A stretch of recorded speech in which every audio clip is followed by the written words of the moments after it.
Praise the lord. Pastor David बोल रहा हूँ glory to glory church Mumbra की तरफ से। और आज रविवार है 3 मई 2020 और हम सब लॉकडाउन में फंसे हुए हैं और पूरे 40 दिन हो चुके हैं। पूरे 40 दिन का जो लॉकडाउन गवर्नमेंट ने अनाउंसमेंट किया था वो लॉकडाउन के पूरे 40 दिन हो चुके हैं। और आज की तारीख में अगर देखा जाए तो आज इस कोरोना की वजह से हर एक शख्स डरा हुआ है। जितना डर कोरोना का नहीं लग रहा था, जितना डर कोरोना का नहीं है, उतना डर हमें अपने भविष्य का लग रहा है। कई लोग निराशा में हैं, कई लोग बोझ में हैं, कई लोग अकेलेपन में हैं। इन हालातों में कई बार हमारे मन में एक ही सवाल उठता है कि मेरा क्या होगा, मेरे परिवार का क्या होगा, क्या मुझे पगार मिलेगी, क्या मेरी नौकरी रहेगी या जाएगी, क्या मेरा बिजनेस पहले जैसा चलेगा या नहीं चलेगा, क्या मेरा बिजनेस वापस उभर के आएगा या नहीं आएगा। जो पढ़ाई करते हो बच्चे सोच रहे कि मेरे करियर का क्या होगा, मेरी पढ़ाई का क्या होगा और पढ़ लिख कर जॉब मिलेगी कि नहीं मिलेगी। बहुत सारे सवाल आज हमारे दिल में चल रहे हैं। और इस ऐसे वक्त पे हमारे मन में एक सवाल आता है कि जिस परमेश्वर के ऊपर मैं भरोसा करता हूं वो परमेश्वर कहां पर है। इन हालातों में वो परमेश्वर कहां पर है। क्या वो मेरे साथ है, क्या उसने मेरे जीवन के बारे में, क्या उसने मेरे जीवन के बारे में कोई प्लान बनाए हैं, क्या मुझे वो सब मुझे अकेले इन मुसीबतों का सामना करना पड़ेगा। और इंसानों में ऐसा कोई शख्स नहीं है जिसकी मैं मदद मांगू, क्योंकि हर एक आदमी फंसा हुआ है, हर एक आदमी परेशान है। लेकिन आज मैं आपको इस शब्बात के दिन में एक नाम से परिचित कराना चाहता हूं, जो नाम आपको बिल्कुल परिचित है।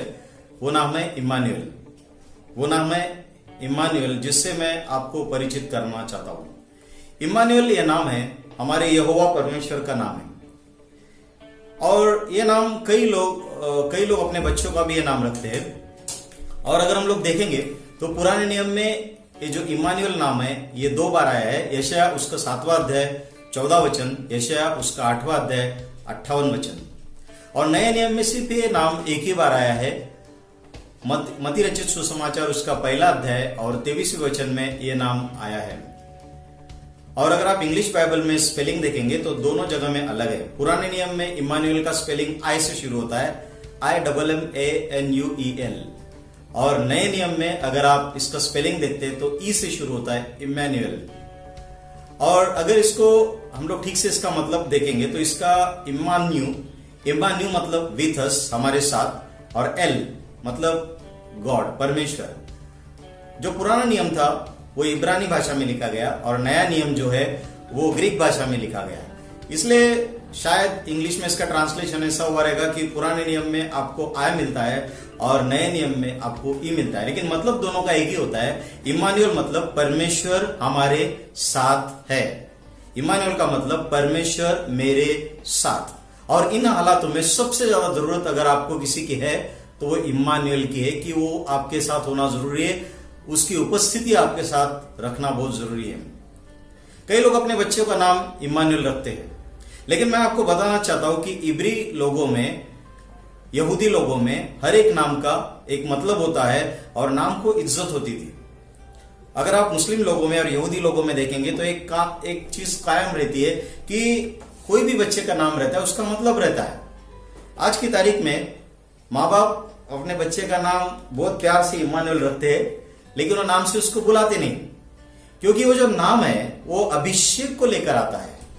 जो नाम है वो अभिषेक को लेकर आता है। इम्मानुएल परमेश्वर का नाम है। इम्मानुएल किसी व्यक्ति का नाम नहीं, इम्मानुएल परमेश्वर का नाम है। और बाइबल में लिखा है 10 आज्ञाओं में एक आज्ञा है कि कोई भी व्यक्ति परमेश्वर का नाम व्यर्थ ना ले।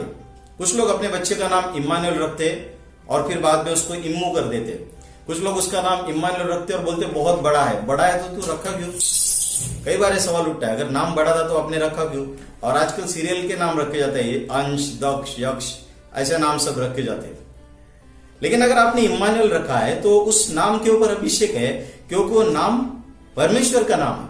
इसलिए आप अगर अपने बच्चों का नाम इम्मानुएल रखते या बाइबल का कोई भी यहोवा से रिलेटेड नाम रखते तो वो नाम आप पूरा लीजिए, क्योंकि उस नाम के साथ वो अभिषेक आता है, उस नाम का कुछ मतलब है। परमेश्वर का नाम कभी भी व्यर्थ नहीं लेना चाहिए। पहली बात तो आप अपने बच्चों का नाम इम्मानुएल मत रखो, और अगर आपने रखा तो उसको पूरा लो, यानी कि जब जब आप बोलते हो इम्मानुएल, तब तब आप बोलते हैं परमेश्वर मेरे साथ हो। कई लोग इस बात को बहुत हल्के में लेते हैं, इम्मानुएल ऐसे ही बोल देते हैं, लेकिन क्या आपको मालूम है इम्मानुएल का मतलब है परमेश्वर हमारे साथ। मैं परमेश्वर के साथ नहीं हूं, ऐसा नहीं लिखा है कि इम्मानुएल का मतलब मैं परमेश्वर के साथ। इम्मानुएल का मतलब है परमेश्वर हमारे साथ, खुदा मेरे साथ है। बाइबल में लिखा है कि पहले यूहन्ना 4:19 में हम इसलिए प्रेम करते हैं क्योंकि पहले उसने हमसे प्रेम किया। पहले परमेश्वर ने आपसे प्रेम किया। परमेश्वर हमारे साथ है, हम परमेश्वर के साथ है कि नहीं ये क्लियर नहीं है। और आप अगर देखेंगे तो बाप ने बेटे का हाथ पकड़ा है या बेटे ने बाप का हाथ पकड़ा है, दोनों चीजें बहुत फर्क लाती है। मेले में चला जाता है बच्चा, तब बाप अपने बच्चे का हाथ पकड़ता है, क्योंकि जब बाप अगर हाथ पकड़ेगा तो बच्चा यहां वहां नहीं जाएगा, लेकिन बच्चा अगर बाप का हाथ पकड़ता है तो जरूर यहां वहां जाएगा, उसको जो अच्छी लगती है वो चीजें देखेगा। इसलिए बाप ने बेटे का हाथ पकड़ा वो बात अलग है, और बेटे ने बाप का हाथ पकड़ा वो बात अलग है। और हमारा परमेश्वर ऐसा है जिसने हमारा हाथ खुद पकड़ लिया है, इसलिए वो कहता है इम्मानुएल। वो ये नहीं बोलता कि तुम मेरे साथ है। मैं अमिताभ बच्चन के साथ हूं, इस चीज का कोई मायने नहीं रखती, ये चीज कोई मायने नहीं रखती, लेकिन अगर अमिताभ बच्चन मेरे साथ है तो वो चीज जरूर मायने रखती है। और आज हम ऐसे शख्स के बारे में बात करेंगे जो इस इम्मानुएल के मतलब को अपने जीवन में पूरी तरह से जिया। उस शख्स के बारे में आज हम लोग बात करेंगे। उसका नाम बहुत फेमस है, आप सभी जानते हैं। हो सकता है कि आपने उसके ऊपर प्रचार भी सुने होंगे। उस शख्स का नाम है, उस व्यक्ति का नाम है जोसेफ, और हिंदी में यूसुफ। और यूसुफ का मतलब है, उत्पत्ति का 30वां अध्याय और उसका 24 वचन में लिखा है, मे यहोवा ऐड और गिव और गॉड विल इंक्रीज, यानी कि परमेश्वर देगा या परमेश्वर बढ़ाएगा। और जो यूसुफ है अपने परिवार का, यानी कि याकूब का 11 नंबर का बच्चा है। याकूब को पूरे 12 बच्चे हुए, तभी कोई फैमिली प्लानिंग नहीं होती थी। अभी तो हम दो हमारे दो है, कुछ लोग तो एक पे ही खुश हो जाते हैं, लेकिन जो याकूब है उसका 11वां बच्चा यूसुफ है। और यूसुफ के ऊपर ऐसा एक विशेष अनुग्रह था कि परमेश्वर की उपस्थिति लगातार उसके ऊपर रहती थी। और आज मैं यूसुफ के बारे में आपके सामने शेयर करना चाहता हूं कि यूसुफ ने इम्मानुएल शब्द को कैसे जस्टिफाई किया, कैसे उसने अपने जीवन में इम्मानुएल का अनुभव किया। उत्पत्ति उसका 37 उसके 3 में लिखा है, 37वां अध्याय और उसका 30वें वचन में लिखा है, यूसुफ से उसका पिता याकूब बहुत ज्यादा प्यार करता था। इसलिए जब यूसुफ 17 साल का था तब उसके पिता याकूब ने उसे एक रंगीन अंगरखा बना के दिया था, और 12 भाइयों में वो अंगरखा सिर्फ उसी के पास था। एक कोट बना के दिया था, रंग बिरंगी कोट बना के दिया था। 12 भाइयों में सिर्फ यूसुफ को ही दिया था। यूसुफ उसका 11 नंबर का बेटा था। कई बार आप अपनी पोजीशन को भूल जाते हैं, विश्वासी लोग अपनी पोजीशन को भूल जाते हैं। देखिए, परमेश्वर अविश्वासी और विश्वासी में बहुत फर्क करता है। परमेश्वर ने आपको उद्धार का वस्त्र पहना है, परमेश्वर ने आपको उद्धार का वस्त्र पहना है, इसलिए परमेश्वर की विशेष मेहर नजर आपके ऊपर होती है। परमेश्वर ने उद्धार का वस्त्र आपको पहना है। परमेश्वर ने उद्धार का वस्त्र अविश्वासी या विधर्मी लोगों को पहनाया नहीं है। और बाइबल में लिखा है कि उसने मुझे उद्धार का वस्त्र पहना। और बाइबल में लिखा है जो उद्धार हमें मिला है वो जो उद्धार फ्री है, उसके लिए आपने कोई मेहनत नहीं की। यूसुफ ने कोई मेहनत नहीं की थी कि पिताजी मुझे कलरफुल कोट दे दो, मैं ये काम करूंगा, उसके बाद आप मुझे कलरफुल कोट देंगे क्या। ऐसा यूसुफ ने नहीं कहा। यूसुफ अपने बाप का एक बेटा था, और ये बाप की मेहरबानी थी। This is called unmerited favour, जिसको हम डिजर्व नहीं करते। ऐसा कोई हमने काम नहीं किया जिसकी वजह से हमारे ऊपर हो, लेकिन ये फेवर बाप की मर्जी होती है कि बाप को ऐसा लगा कि मैं उससे प्यार करता हूं, इसलिए उसने कोट दिया। आपको उद्धार इसलिए मिला क्योंकि परमेश्वर आपसे प्यार करता है। परमेश्वर ने ये नहीं देखा कि तूने अच्छे काम किए इसलिए तुझे उद्धार दिया। पहली बात तो ये मेरा पॉइंट ये है कि आपके कामों की वजह से परमेश्वर आपके ऊपर अनुग्रह नहीं करता, लेकिन आपके ऊपर परमेश्वर इसलिए अनुग्रह करता है कि आप उसके बेटे हो। फिर 37 उत्पत्ति 37:4 में लिखा है, उसके भाई उससे जलने लगे। यह देखकर उसके भाई उससे जलने लगे और उससे बात नहीं करते थे। अभी 11 भाई होने के बावजूद भी यूसुफ अकेला हो गया। कई बार जब हमारे जीवन पे परमेश्वर का अनुग्रह होता है, परमेश्वर की कृपा होती है, लोग हमारे ऊपर जलना शुरू कर देते हैं। अविश्वासी भी हमारे ऊपर जलते हैं और विश्वासी भी हमारे ऊपर जलते हैं। विश्वासी किस तरह से जलते? वो बोलते हैं कि चर्च में हम सब आते, उसको दिया, मुझे क्यों नहीं दिया? मैं भी उसी परमेश्वर की आराधना करता हूं, उसको दिया, मुझे क्यों नहीं दिया? विश्वासी लोग इस तरह से जलते हैं। जो अविश्वासी है, विधर्मी लोग हैं, वो बोलते हैं इसको कैसे मिला, कौन दिया, किसी को भी नहीं मिला तो इसको क्यों मिला, ये कोई स्पेशल है क्या? कई बार लोग अगर आपके साथ जलना शुरू होते तो इसका मतलब है कि आप तरक्की कर रहे हो। लोग अगर आपसे जलते हैं, लोग अगर आपसे जलते हैं तो इसका मतलब यह है कि परमेश्वर का अनुग्रह है, वो लोगों को समझ में आ रहा है कि जो मुझे नहीं मिल रहा है, मेहनत करने के बावजूद भी मुझे नहीं मिल रहा है, वो इस व्यक्ति को भी मिल रहा है। इसलिए अगर लोग आपसे जलते हैं तो टेंशन मत लीजिए, उनको और जलने दीजिए, क्योंकि परमेश्वर का अनुग्रह आपके ऊपर है।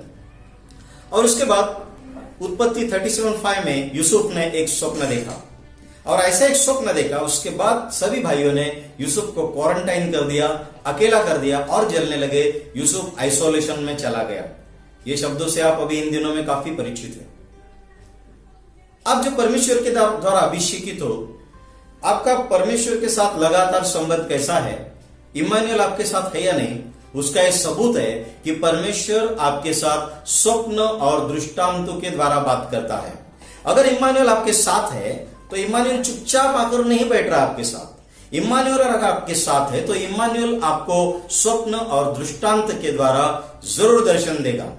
और अगर आप इसी खोखला दावा करते कि इम्मानुएल मेरे साथ है, लेकिन आपको ना वचन का प्रकटीकरण है, ना आपको कोई स्वप्न आता है, ना आपको कोई दृष्टांत आता है, ना कोई चीज जो विशेष परमेश्वर के वचन के द्वारा आपको समझ में आती है, ऐसा अगर नहीं होता तो आप एक खोखला दावा मत कीजिए कि इम्मानुएल मेरे साथ है। इम्मानुएल जब आपके साथ है तो आपको परमेश्वर सपने दिखाएगा, दृष्टांत दिखाएगा और बहुत सारी चीजें आपके साथ होगी। इम्मानुएल गूंगा नहीं है। ये हो सकता है कि आप बहरे हो सकते, इम्मानुएल बात करता है, इम्मानुएल सुनता है, लेकिन इम्मानुएल गूंगा बहरा नहीं है। ये हम हो सकते हैं कि उसकी आवाज को नहीं सुन रहे या नहीं समझ रहे। और 37 अध्याय उसका उत्पत्ति का, उसके 6 से लेकर 10वें पद तक क्या हो गया कि जब उसने इस स्वप्न को अपने माता पिता और भाइयों को कहा, तभी सब उससे नाराज हो गए। सब ने उसको बहुत डांटा, बाप ने भी डांटा, बच्चे लोग जो भाई थे उससे और नफरत करने लगे। और 37:11 में हम लोग देखेंगे, उसके भाई तो उससे ढा करते थे, पर उसके पिता ने उसके उस वचन को स्मरण रखा। कई बार ऐसा होता है कि हमारे भाई लोग जिनके ऊपर हम भरोसा करते हैं वो हमें नहीं समझते, लेकिन हमारा स्वर्गीय पिता हमें जरूर समझता है कि हम क्या देख रहे हैं और हम क्या कर रहे हैं। क्योंकि यूसुफ को भी स्वप्न गिरे थे। यूसुफ को स्वप्न का मतलब और स्वप्न का अर्थ अच्छी तरह से समझता था, इसलिए यूसुफ ने जब उसको सपना उसके बेटे ने पूरा बताया तब उसने सबके सामने तो डांटा, लेकिन मन ही मन में वो उस सपने के ऊपर विश्वास करता था। उसके बाद क्या हो गया, ये सपना लोगों को बताने की वजह से, उन लोगों को बताने की वजह से, अगर आप 12 से लेकर 36 के वचन तक पढ़ते तब 20 रुपए में उसको बेचा गया। 20 रुपए में उसको बेचा गया। यीशु मसीह को 30 रुपए में बेचा गया और यूसुफ को केवल 30 रुपए के 20 रुपए के 20 चांदी के टुकड़ों में बेचा गया। उसका रंगीन अंगरखा जो था, जो कोट था कलरफुल, उस कोट को उतारा गया, उसको खड्डे में फेंका गया और अंत में उसको बेचा।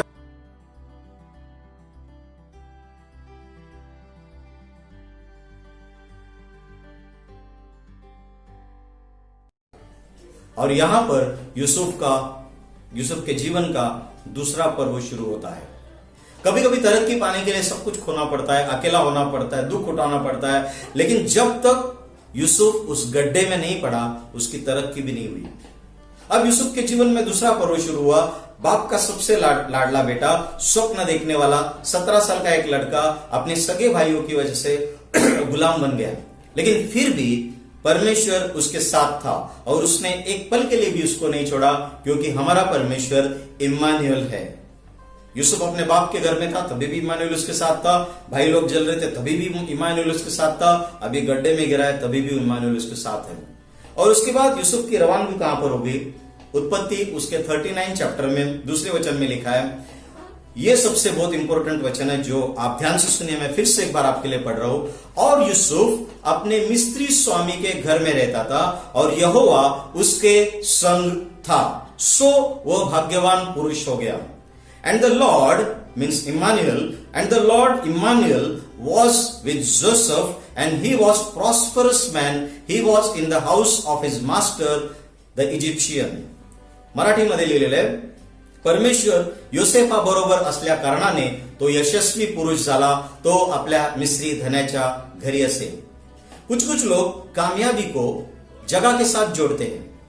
कुछ लोग हमारे पास आते हैं, पास्टर जी मुझे ऐसा लगता है कि मेरे घर में कुछ फॉल्ट है, मेरे घर का जो वास्तु है वो खराब है, मेरे घर में ऐसा मुझे लगता है कुछ तो प्रॉब्लम है, इसकी वजह से हम लोग आगे नहीं बढ़ पा रहे हैं, हमारा पैसे का नुकसान हो रहा है, हमारा ये नुकसान हो रहा है, वो नुकसान हो रहा है। ऐसा भी कभी कभी लोग हमारे पास आकर बोलते हैं, वो बोलते कि हमारे घर के वास्तु में दोष है।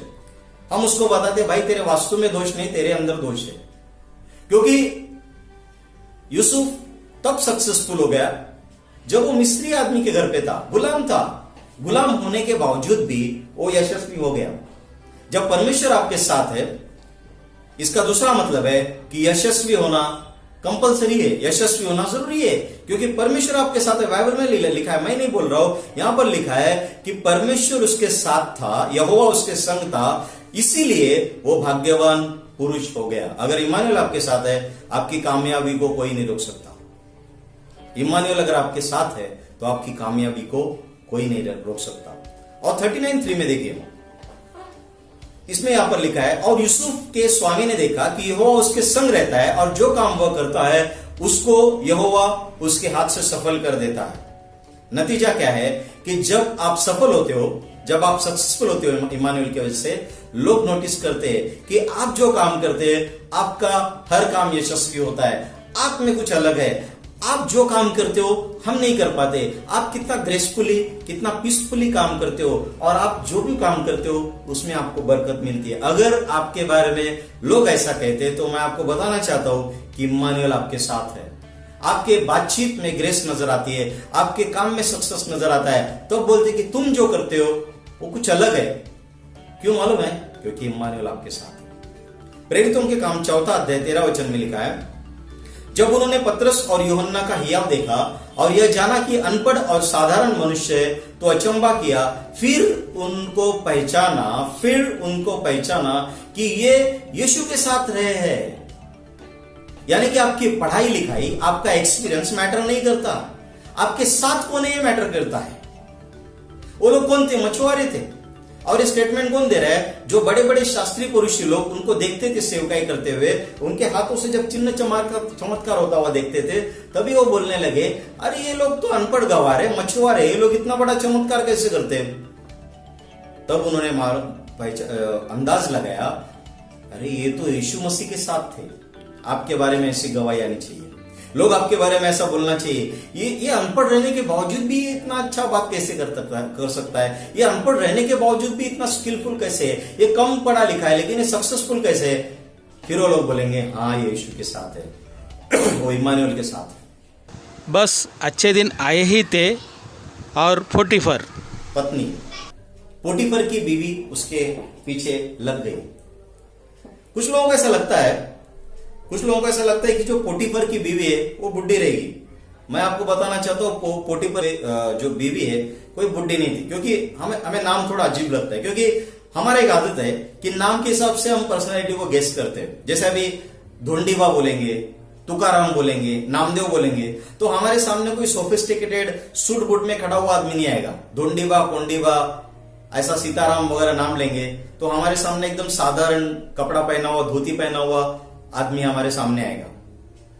यहां पर पोटीफर के नाम की वजह से कुछ लोगों को लगता है कि वो बुढ़ी होगी, लेकिन मैं आपको बताना चाहता हूं पोटीफर उस देश का सबसे बड़ा ऑफिसर था, सरदार था, और किसी सरदार की पत्नी ऐसी साधारण नहीं होती। अगर आप एस्तेर की किताब 2 अध्याय 12 वचन में पढ़ेंगे तो एस्तेर को राजा के सामने जाने के लिए 12 महीने ब्यूटी ट्रीटमेंट लेना पड़ा। 12 महीने यानी कि 12 महीने उसका मेकअप चल रहा था। यानी कि पोटीफर की बीवी बेहद खूबसूरत थी, इसका अंदाजा हम लगा सकते हैं। और ऐसी खूबसूरत जो औरत है रोज यूसुफ को यह बोलती है कि यूसुफ मेरे साथ सोना, क्योंकि यूसुफ तब करीबन मेरे हिसाब से 28 साल का हुआ रहेगा। यूसुफ 17 साल का था तब वो पोटीफर के घर पे गया और तभी उसकी उम्र 28 साल की थी, यानी कि भरी जवानी में वो आ चुका था। और एक ऐसी खूबसूरत औरत जो डेली उसको ऑफर करती कि मेरे साथ व्यभिचार करना, मेरे साथ सोना, लेकिन यूसुफ को उसका जो ऑफर ठुकराना ये बहुत मुश्किल भी था, क्योंकि यूसुफ ने आज तक किसी औरत को छुआ नहीं था।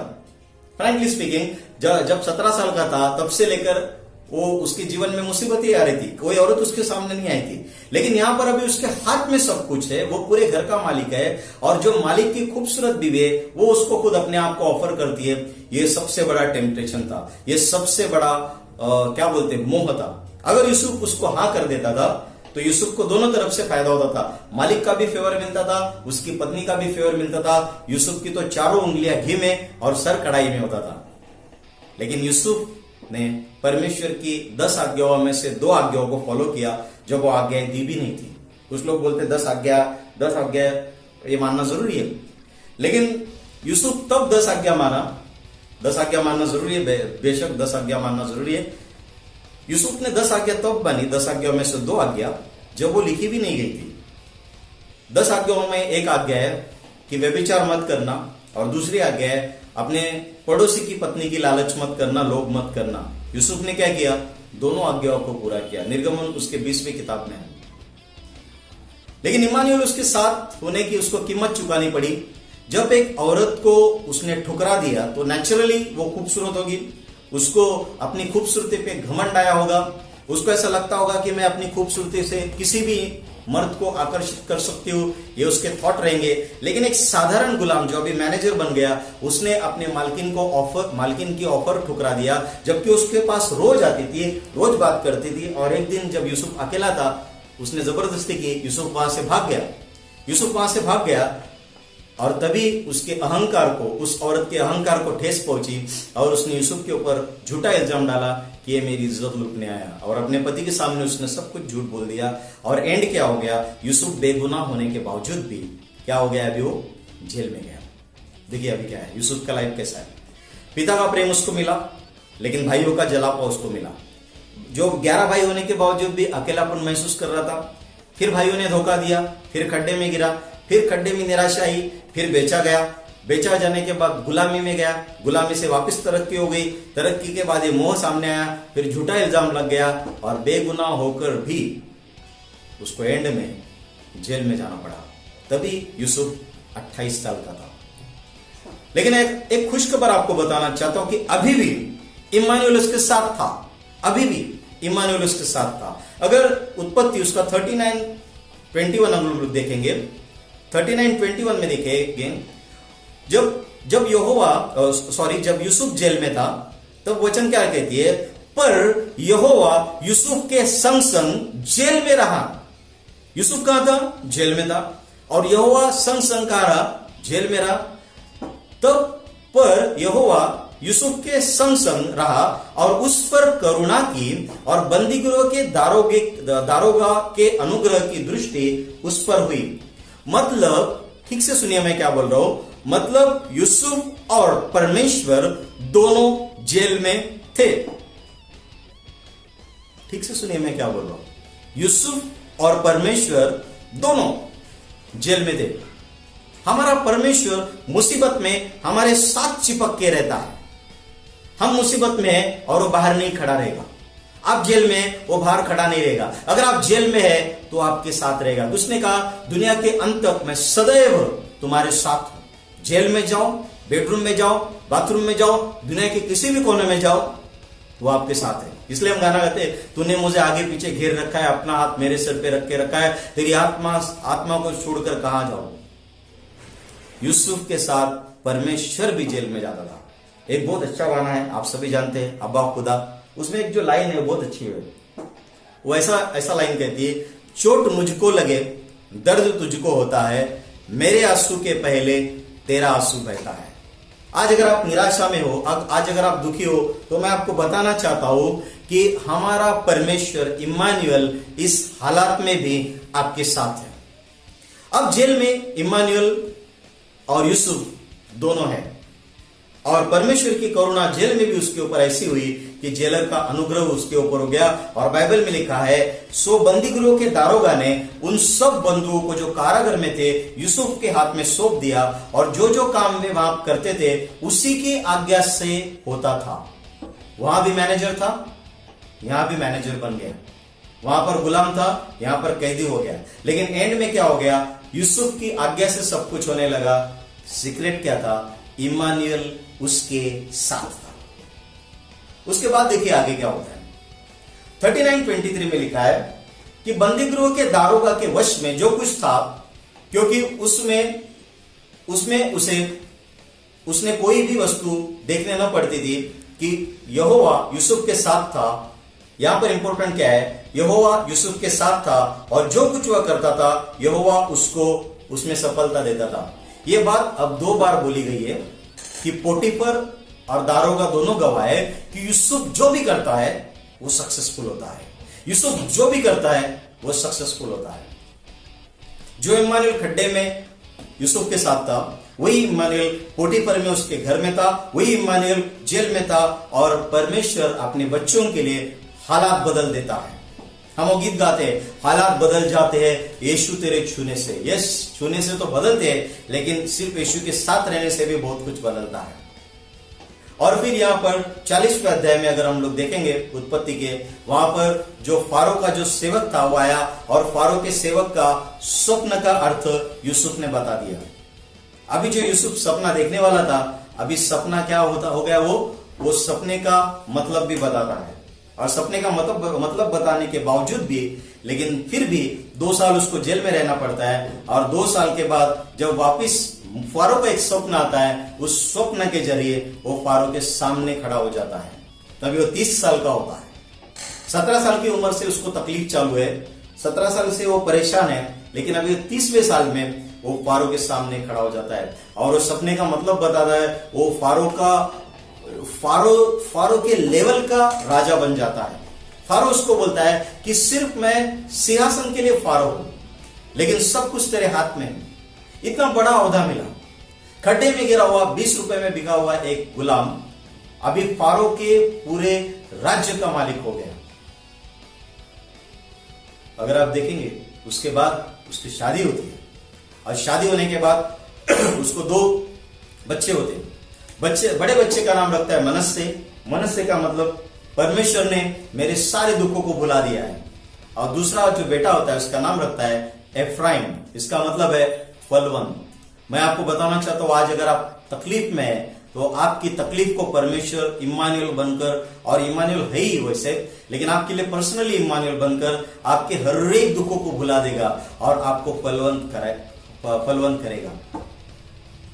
यूसुफ के लाइफ के ऊपर वापस एक बार अगर नजर डालेंगे तो पिता का प्यार मिला, भाइयों का जलापा मिला, अकेलापन मिला, भाइयों से धोखा मिला, खड्डे में गिरना पड़ा, निराशा हो गई, बेचा गया, गुलामी करनी पड़ी, वहां पर तरक्की हो गई, बाद में मोह आया, उसके बाद झूठे इल्जाम लगे, बेगुनाह होकर भी जेल में गया, लेकिन जेल में भी यहोवा उसके साथ था, उसने सपने का मतलब बताया, फिर भी 2 साल जेल में था, और उसके बाद फारो के सामने गया, और एक दिन पूरे देश का राजा बन गया, पूरे देश का प्रधानमंत्री वो बन गया, और उसके बाद शादी हो गई, बच्चे हो गए। परमेश्वर ने उसके सारे दुखों को भुला दिया, और सारे दुखों को भुलाकर उसको फलवंत भी बना दिया। लोग जब तक आपसे नफरत नहीं करेंगे, खड्डा और जेल हमारे तरक्की के स्टॉप है।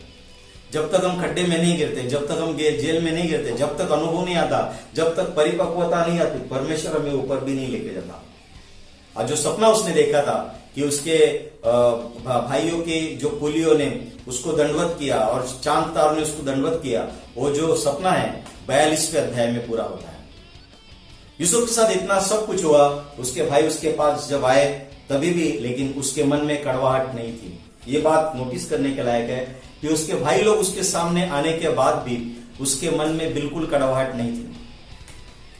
इस्राएल लोग जब एक जगह में गए थे, वहां पर पानी पीने के लिए वो एक झरने के पास हो गए और उधर का पानी कड़वा था। मारा का मतलब है कड़वा, और सब चिल्लम चिल्ली हो गई, अरे ये कड़वा पानी है। तब मूसा ने एक पेड़ को काटकर उस पानी में डाला। निर्गमन उसका 15 अध्याय 25वें वचन में आपको मिलेगा कि मूसा ने उस पेड़ को उस पानी के अंदर डाला, और जैसा पेड़ को पानी के अंदर डाला तो क्या हो गया, जो पानी है कड़वाहट उसकी निकल गई और वो पीने के लायक हो गया। सारे इस्राएल लोगों ने उस पानी को पिया। मैं आपको बताना चाहता हूं, इम्मानुएल का मतलब यीशु भी है, और जो पेड़ है वो क्या दर्शाता है, पेड़ क्रूस को दर्शाता है। जब आप परमेश्वर यीशु मसीह को जानते हैं तब आपके मन में कड़वाहट ज्यादा देर नहीं टिकेगी। गुस्सा आ सकता है, मैं ये मानता हूं कि हर एक व्यक्ति को गुस्सा आता है, मुझे भी गुस्सा आता है, लेकिन नफरत पनपने नहीं देता। परमेश्वर का जो प्रेम है हमारे अंदर नफरत पनपने नहीं देता। और बाइबल में लिखा है, रोमियो की पत्री उसका 8वां अध्याय 28 वचन में, और हम जानते हैं कि जो लोग परमेश्वर से प्रेम रखते हैं उनके लिए सब बातें मिलकर भलाई को उत्पन्न करती है, अर्थात उन्हीं के लिए जो उसकी इच्छा के अनुसार बुलाए गए हैं। यूसुफ भी परमेश्वर की इच्छा के अनुसार बुलाया गया था। इम्मानुएल का मतलब क्या है, मैं आज आपको बताना चाहता हूं। इम्मानुएल मतलब लगातार परमेश्वर के साथ। इम्मानुएल का मतलब है लगातार परमेश्वर की बात। इम्मानुएल मतलब लगातार परमेश्वर का अनुग्रह। इम्मानुएल मतलब लगातार परमेश्वर का मार्गदर्शन। इम्मानुएल मतलब लगातार कामयाबी, और इम्मानुएल मतलब लगातार फलद्रुप जीवन। हो सकता है आज ऐसा हो सकता है कि आपके जीवन में दुख की अंधेरी रात है, लेकिन एक बात फिक्स है, इस अंधेरी रात में इम्मानुएल आपके साथ है। अभी भी यीशु मसीह सिंहासन के ऊपर ही विराजमान है।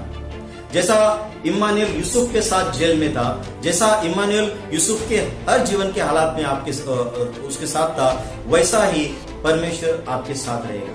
अकाल में वो एलिया के साथ था। पूरे लोग भूखे प्यासे थे, लेकिन एलिया को कौवे खाना खिलाते थे। कौवे रोज उसको मच्छी खिलाते थे, रोज उसको मांस लाकर देते थे, और परमेश्वर ने उसके लिए एक झरने का बंदोबस्त किया था। वही परमेश्वर आपके साथ है। हालात को मत देखिए, मैं आपको ये बताना चाहता हूँ आज के दिन में, हालात को मत देखिए, हालात बदल सकते हैं। परमेश्वर ने आपके लिए स्वर्गदूत नियुक्त किए हैं, और मैं आपको आज इम्मानुएल के तौर पे आज आपको एक खुशखबरी देना चाहता हूँ कि आपके कौवे आपके पास आने वाले हैं। जो कौवे एलिया को मांस सुबह और शाम लाकर देते थे, वही कौवे यानी कि आपकी जो मदद है कहीं ना कहीं से आपके लिए आ रही है। परमेश्वर ने इब्रानियों 1:14 के अनुसार आपके लिए स्वर्गदूतों को भेजा है। भजन संहिता 91 के हिसाब से आपके साथ स्वर्गदूत है। लेकिन ये सब तब होता है जब इम्मानुएल आपके साथ है। जब इम्मानुएल आपके साथ है तो आप उसके साथ जुड़े रहिए। ये मत सोचिए मैं अकेला हूं, ये मत सोचिए मैं बेरोजगार हो जाऊंगा, ये मत सोचिए कि मेरा बिजनेस डूब जाएगा, ये मत सोचिए कि मुझे सबने अकेला कर दिया, ये मत सोचिए कि मैं बीमार हो गया। लेकिन ये सोचिए इन सब हालात के बावजूद भी इम्मानुएल मेरे साथ है, परमेश्वर मेरे साथ है। और जब आपके साथ परमेश्वर आपके साथ में है तो परमेश्वर आपकी जिंदगी को पूरी तरह से बदल सकता है। 100% आपके जीवन को बदल सकता है। अगर आप निराश है तो मैं आपको बताना चाहता हूँ कि इम्मानुएल आपके साथ है। आपके कौवे आ रहे हैं, आपके स्वर्गदूत आपके पास कुछ ना कुछ लेके आ रहे हैं, और मैं जानता हूं कि मेरे इस संदेश के बाद आपके जीवन में गवाही आएगी। जो लोग इस वचन को सुन रहे हैं वो परमेश्वर आज उनको चंगा कर रहा है, और जो लोग निराशा में, परमेश्वर उस निराशा के गड्ढे से उनको निकालना चाहता है। इसलिए परमेश्वर ने आज मुझे वचन दिया कि इम्मानुएल, इसका मतलब परमेश्वर मेरे साथ है। मैं परमेश्वर के साथ हूं या नहीं हूं ये बात की बात है, लेकिन सबसे इंपॉर्टेंट बात यह है, मैं आज आपको बताना चाहता हूं कि परमेश्वर आपके साथ है। और अगर परमेश्वर आपके साथ है, इम्मानुएल आपके साथ है, आपका विरोधी हो सकता है। सो इम्मानुएल में बने रहिए। इम्मानुएल के साथ में होने का एहसास हमेशा अपने जीवन में लगा के रखिए। सुरक्षित रहिए और फलवंत रहिए। प्रभु आपको आशीषित करे, और इस वीडियो को ज्यादा से ज्यादा सब्सक्राइब कीजिए, शेयर कीजिए, ताकि जो लोग जरूरतमंद है, जो लोग इस वक्त निराश है, उन तक ये खबर जाए इम्मानुएल परमेश्वर हमारे साथ है। प्रभु आपको आशीष दे। धन्यवाद।